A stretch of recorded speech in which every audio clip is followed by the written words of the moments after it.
Hello, I'm Marlene Saeed. This is Counting the Cost on Al Jazeera, your weekly look at the world of business and economics. This week, have interest rates peaked? Major central banks signal a pause in their most aggressive monetary tightening policy in decades. But where does that leave the fight against inflation? Also this week, the Philippines is one of the fastest growing economies in Asia, but inflation remains one of its biggest challenges. We hear from the nation's Secretary of Finance. Plus, walking out of a job to celebrate a promotion. We find out why some workers quit just after being rewarded for their performance. Pandemic-era supply bottlenecks, the fallout of the war in Ukraine, and, of course, an energy crisis. Countries across the world have been hit by multiple crises that have sent the prices soaring. Food, electricity, even the internet have all become more expensive. Central banks globally rush to increase interest rates in an almost synchronized move in order to tame inflation. Now, after more than 18 months of the most aggressive monetary policy tightening in decades, governors hint the measure could be nearing its peak. The US Federal Reserve has decided to hold interest rates in its latest meeting. The Bank of England has also paused its rate hikes after a surprise slowdown in prices.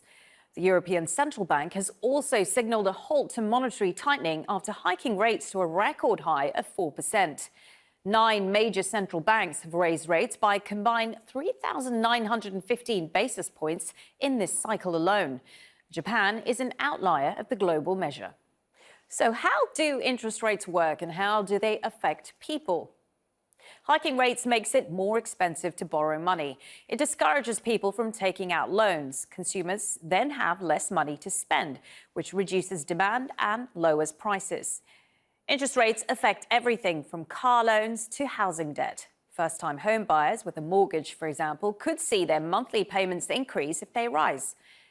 Companies would then also have to pay more on their investment credit. Demand for workers could decrease and salaries go down.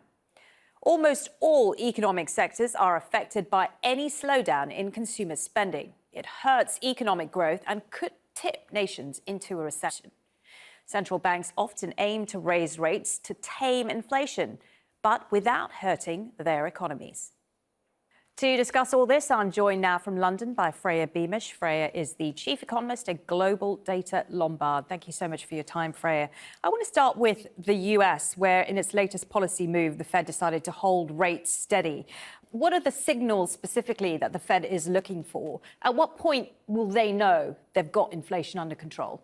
Well, if inflation comes down and stays down for a long period of time, then that will be a kind of a pretty good indicator. But I think that's unlikely in the current forecast. So if you have to sort of take issue with some part of the economic projections that they put out. They've got faster growth than they previously expected. They've got unemployment a little bit less than they previously expected, and only a touch up from where we are just now. And yet they've got this continuation of inflation slowing, albeit gradually. Now, in the short term, I think there's enough for policymakers to kind of latch onto with regards to the trajectory of inflation, to be confident that they're sort of doing the right thing and to continue with this kind of pausing higher for longer rhetoric that they've been peddling recently. The problem is that if you've got economic growth continuing at or only marginally below trend, then the likelihood is that you see underlying inflationary trends starting to reaccelerate. Now, I actually think that's not a story for right now, but that might be something that starts to kind of rear its head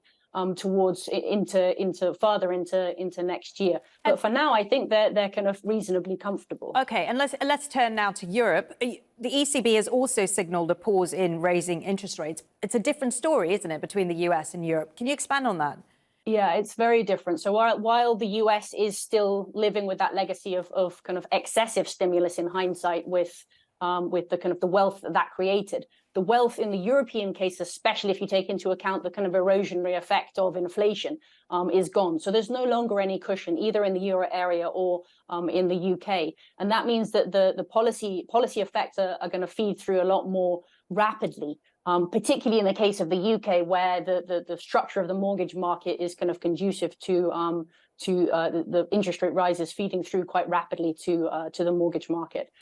So for Europe, one could almost say that they've already gone too far. And I think what we're seeing in the inflation data coming through is evidence that the European Central Bank and the Bank of England were fighting a very different type of inflation that was much more about kind of spillover effects from US stimulus. It was much more about kind of the pass-through of the effects of the Russian invasion of Ukraine on energy prices. And that type of inflation is the type of inflation that is kind of much more likely to sort itself out than the type of inflation that the Fed has been fighting, to which the Fed actually contributed by its kind of excessive stimulus alongside the excessive stimulus, fiscal stimulus in the US. Okay, and briefly, Freya, this constant toing and froing, will they, won't they, is this constant uncertainty, isn't there, over what's going to happen next with interest rates? How does that uncertainty feed down to the man on the street? Yeah, it's very difficult. I mean, living in the UK, where there's perhaps the most obvious impact of that on mortgage rates. The UK fixes interest rates in name, but actually in reality, it's only for kind of 2 years, 3 years, 5 years. So much more of the impact of higher interest rates. And in the UK case, the gyrations that we've seen in the gilts market feeds through to the person on the street. We haven't really seen much of the impact of that yet, and the Bank of England itself still thinks that the bulk of the damage from tightening of interest rates has still to feed through. So we're still probably to see that in the UK case, and it comes through more gradually in other places. Okay, Freya, stay with us because I want to come back to you. Because firstly, I want to talk a little bit about oil prices, which are now on track to reach $100 a barrel for the first time this year. Oil prices, of course, are critical, as we know, to prices of goods and services because they impact not only the price of fuel, but also, of course, transportation and production costs. And they top the list of inflation risks at 60%. Wage growth is another one, a major contributor to inflation at 20%. And of course, China's decoupling from global trade has also had an impact on inflation. So back to you, Freya. Oil prices, such a headache, aren't they, for central bankers? What is your forecast for global oil prices and their impact on inflation? I'm not convinced that that there's a great deal of staying power in the momentum that we're seeing with oil prices at the moment. I think there have been a kind of conjunction of factors that have surprised, and as a result of that, inventories have gotten quite low. The main one that's kind of under talked about and somewhat surprising is that China's demand for oil, despite the very weak economic backdrop, has been relatively resilient, and there's a lot of kind of micro reasons for that with regards to what they're doing in the petrochemical sector. I'm not sure that continues. I'm also not sure that the kind of the push from OPEC further with regards to the supply side is going to be sustainable. The one that's more of a question is what happens to Russian output, because the Russian economy has been kind of surprisingly strong, and that allows them to be a little bit more aggressive with what they do on production. But looking at the kind of the demand backdrop, and I think oil prices do eventually revert to that demand backdrop, we're still expecting across Europe a very weak outturn and continuation of a slowdown in demand growth in the case of the US. In terms of how policymakers react to that, I think we're going to be much more back to the kind of the old playbook of you don't respond to a supply side shock. I think in the eye of the inflation storm, people were much more worried about those oil price shocks feeding through into second round effects. If you're in an environment where inflation is coming down, the hope would be, and perhaps this is cognitive dissonance on my part, but the hope would be that the central bankers don't react as aggressively against that cost push type of inflation that is the result of oil price gains, because it destroys demand by itself. And briefly, Freya, one of the biggest concerns when it came to this aggressive interest rate hiking in both the US, Europe and elsewhere is recession, of course. Is that still a real possibility, or is it a different picture in the US and the UK? I think it is different between the US and the UK. The UK, as I said, is much more exposed to the rise in interest rates.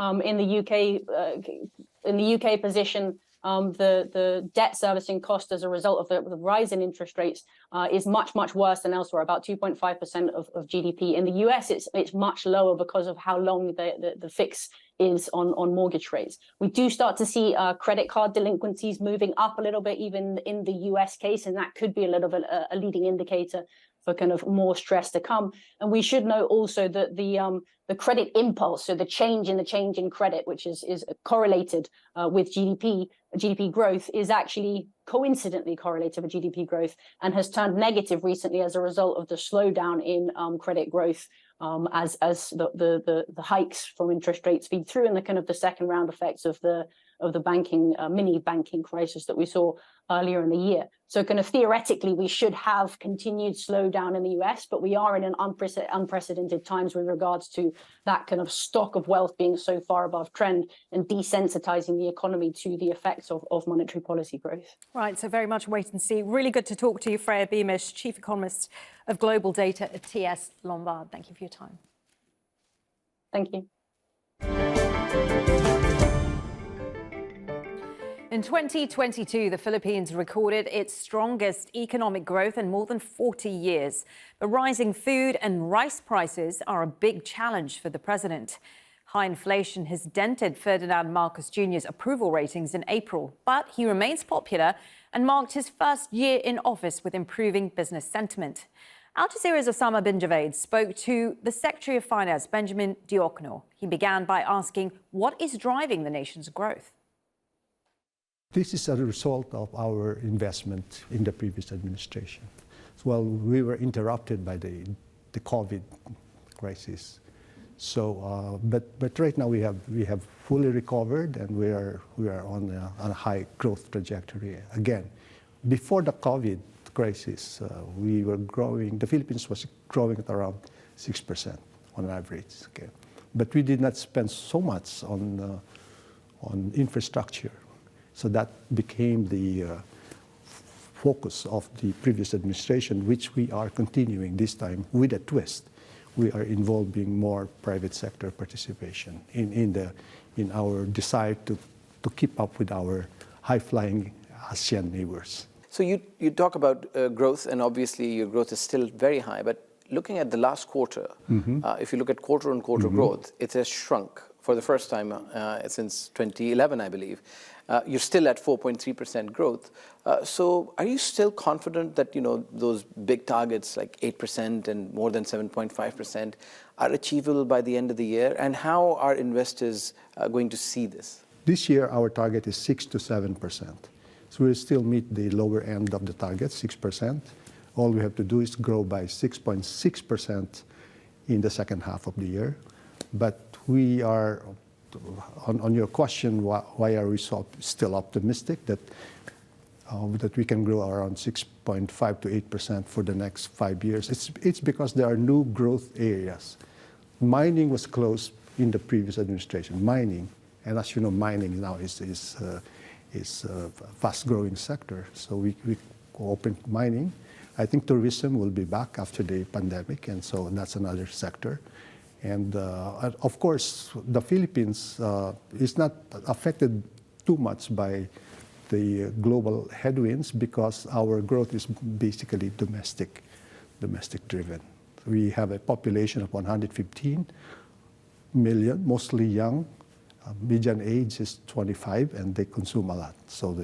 So we're banking on that consumption. Let's talk about another sector where President Marcos has envisaged that he will achieve self-sustainability by the next 5 years is agriculture. That's right. But you do see that the current prices of rice, for instance, where you've had to take corrective measures, the shortages that we've seen for onions, sugar, etc.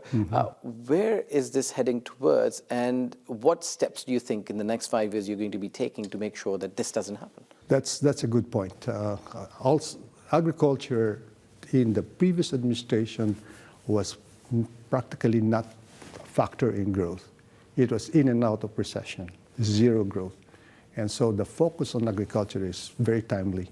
And so the president himself has assumed the secretaryship or of agriculture because he feels that that's really very important. So that's another growth sector. Now, this sharp increase in rice is a combination of non-competitive behavior of some bad players in the market, and also because globally the price of fertilizer has gone up and the price of food in general has gone up as a result of the Russian invasion of Ukraine. So some analysts believe that if growth targets continue to be met, Philippines is going to be $1 trillion economy in the next decade or so. Are you sure that you're going to be able to achieve it? And if you were to list 4 or 5 areas which are going to help propel Philippines to that, what would they be? And are they actually realistic? Our part of our plan is to make the Philippines an upper middle income country by the end of his term. It's hard to talk about what happens after his term. And as you know, the president has a fixed term. He's got 6 years. He's got to do everything he has to do within that period. So we'll keep investing in the essential infrastructure, take care of our people, and make sure that our young population gets their education, the health care, make them productive workforce. And that's all we can do, okay? We cannot promise beyond 2028. To Bolivia now, where agriculture has become one of the fastest growing sectors, as its once thriving natural gas industry is on the decline. Economists say the country's fertile lands have established farming as a major driver for its future economic growth. Fintan Monahan has more. Cattle ranching is booming in central Bolivia. It's part of a major shift to agriculture that many hope will save the economy. Every year, we are exporting more and more livestock products like meat and milk. It has grown fivefold over the last 15 years, and that is because we have been well positioned to do so. The new emphasis on farming is filling a void left by the decline of natural gas. Hydrocarbon exports fueled Bolivia's economic miracle at the turn of the century. Then President Evo Morales used it for social spending that lifted millions out of poverty. But with production now plummeting, alternatives are needed. In the past, Bolivia was a net energy exporter. Gas was its main export product. Nowadays, the entire sector is in decline, and we are increasingly importing diesel and gasoline. But the farming boom may come at a cost. Forests in Bolivia are being uprooted faster than nearly anywhere else in the world, nearly 4,000 square kilometers in 2022 alone, much of it to make room for ranches and soybean farms. Last month, South American nations failed to agree on a common policy on ending deforestation by 2030. Bolivia is believed to be one of the holdouts. The Amazon rainforest plays a vital role in storing carbon, generating rainfall, and combating the effects of climate change. Bolivia's agricultural exports are finding hungry markets in China and the EU. It's relieving worries about the economy in the post-pandemic era, even if at the same time it creates new concerns on how to manage the environmental fallout. Fintan Monahan for Counting the Cost. Conventional wisdom says rewarding employees for their performance increases their motivation and their commitment to the job. And companies have often used promotions as a tool to retain excellent performers. But if you think that would necessarily prevent workers from resigning, think again. A new study shows that recognition could actually backfire. ADP Research Institute found 29% of workers quit their jobs within a month after their first promotion. The payroll provider estimates only 18% of employees would have left had they not been promoted. The firm analysed job histories of more than 1.2 million American workers between 2019 and 2022. That is during the global coronavirus pandemic. From Preston in the United Kingdom, I'm joined now by Adrian Wright. Adrian is the director of the Institute for Research into Organisations' Work and Employment at the University of Central Lancashire. Thank you so much for your time, Adrian. Were you surprised by these findings? What could drive workers to resign a month after getting a promotion? Well, firstly, I'd say that these findings weren't hugely surprising. We must note that it's a small section of the labour market, with only 4.5% of the workforce included within these findings.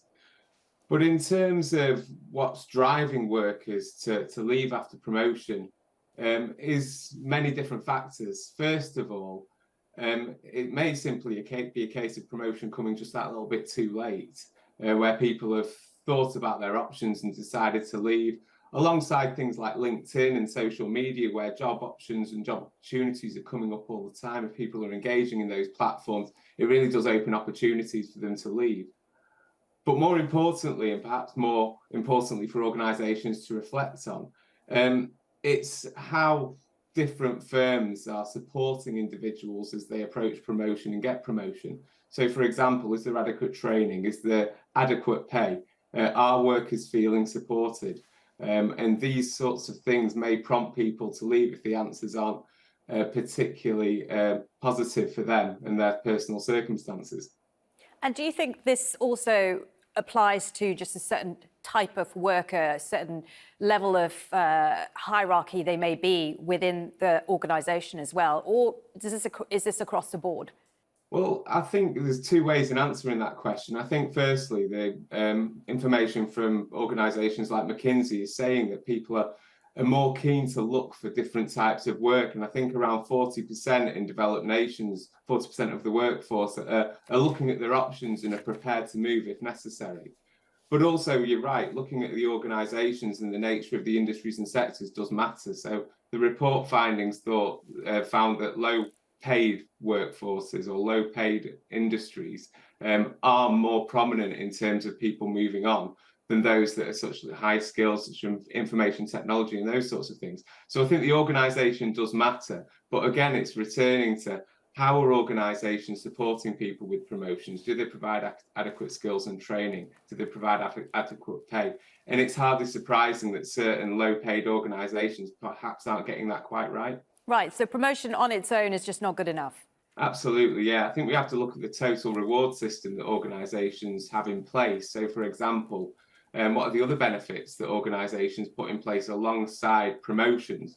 And sometimes promotion isn't the best thing for people. Often people are promoted for competency in their current job and not necessarily competency in the promotion and the job that the promotion is leading them towards. And these lead to uncertainties, dissatisfaction in the workplace, and also it's not good for the organisation. So organisations need to think about HR strategy, how it aligns with business strategy, to make sure that people, when they are promoted, are settled and supported within their roles. Adrian, just stay with me for a moment, because I want to tell the audience a little bit about what's happening with wages. A 36% pay rise was among the main demands by auto workers who went on strike in the United States last week. Unions have also called for a 32-hour work week with no pay cuts, and calls for shorter working hours are part of the shift in workplace trends after the global pandemic. Many countries have conducted that 4-day work week trials last year. The biggest was in the United Kingdom. Let's go back to Adrian now. So how much do working hours play into overall job satisfaction? Well, working hours obviously play a significant part. I mean, overall job satisfaction, we do again have to look at the overall sort of practice of what makes good quality jobs. So things like pay and benefits, contracts, work-life balance is really important, job design and the nature of work, but also things like employee voice and health and well-being. But work-life balance and the time that people spend in work is obviously hugely important.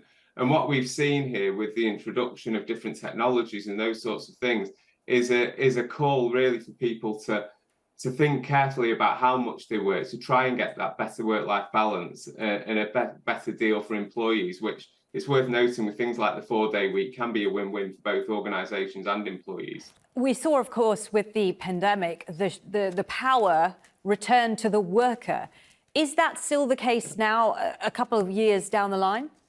Well, I think one of the things that is really important is about labour mobility. And I think that individuals do still have opportunities. We do have quite a strong labour market still, which means organisations have to be better at attracting talent and making sure that we retain that talent, and also making sure things are in place within the organisation that can make sure individuals are happy in the workforce.